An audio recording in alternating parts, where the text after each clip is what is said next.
And now we continue our interview with powerful New Jersey Congressman Frank Pallone, chair of the Energy and Commerce Committee.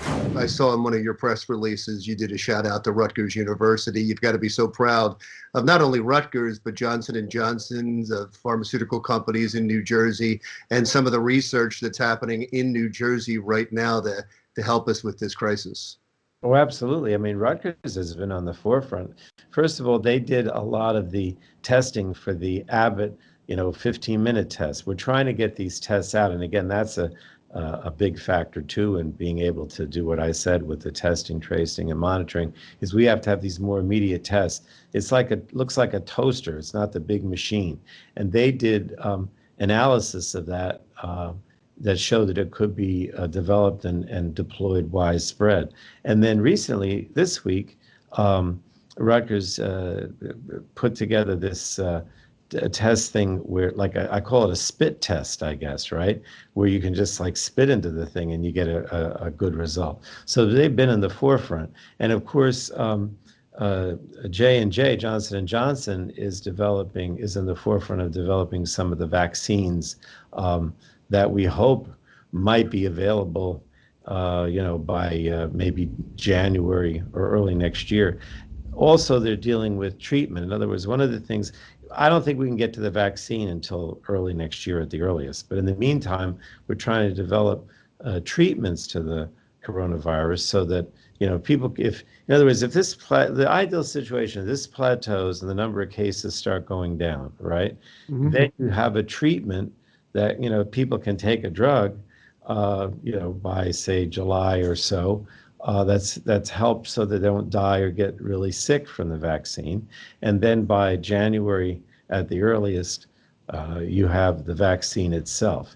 And in the meantime, you do the testing, the tracing, and the monitoring. I mean, that's the ideal situation, and hopefully we get there. Your constituents, I'm sure they're reaching out to you. They need help. They're trying to figure out, especially some of the small businesses, how to get this money. Two questions. What's the best way to get a hold of your office? Where do they get information from you? And what are you doing in responding to them right now? We're open 9 to 5, Monday through Friday. We also have our website. Every Friday I'm on Facebook. And we also we've had some teletown halls where, I get on like with you, what I'm doing with you, and people can call in. So all that is going on. What are their concerns? Well, I think a lot of people, the last time we had this teletown hall, we had the dean of the Rutgers School of Public Health.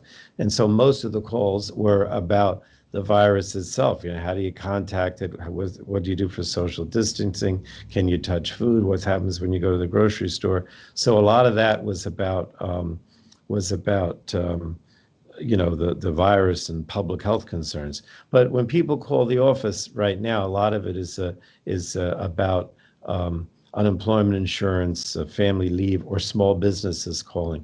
I guess I should say, maybe everyone knows or they don't, but in the last bill that we passed, there's a $350 billion fund for small businesses where you can apply through the SBA or through your local banks, for a loan forgiveness program. There's an extra $600 per week and an extended 15 weeks of unemployment insurance. You can look that up on my website or through New Jersey Department of Labor.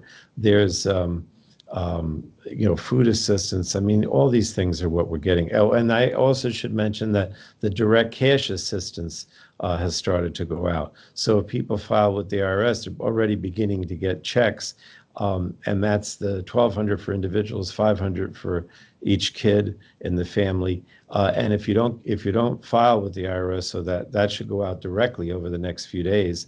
Then there's also a site where you can go, or you call us. Or there's a site also on my webpage where you can apply if you don't have a file with the IRS. You can still apply for the assistance.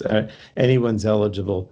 For individuals up to $75,000, for couples up to $150,000, and then you can still be eligible above that, but you wouldn't get the full $1,200. It starts to go down. That's great information. Thank you so much. You're doing okay. Your family's doing all right. Yeah. I mean, everybody, I encourage everybody to stay home. I still walk around the area keeping social distancing because I think it's good to get out sometimes. But unless you have to, stay home. And of course, the governor has said now that if you go out, particularly go to a grocery store where you're going to come into contact, that you should wear some kind of scarf or covering. As well. We appreciate the job you're doing, and I appreciate the time. You've always been gracious with your time. Thank you very much, Congressman. That was Congressman Frank Pallone from New Jersey's 6th Congressional District, Middlesex and Monmouth counties. When Jersey Matters comes right back, John Bon Jovi says he needs your help. We'll explain when Jersey Matters continues.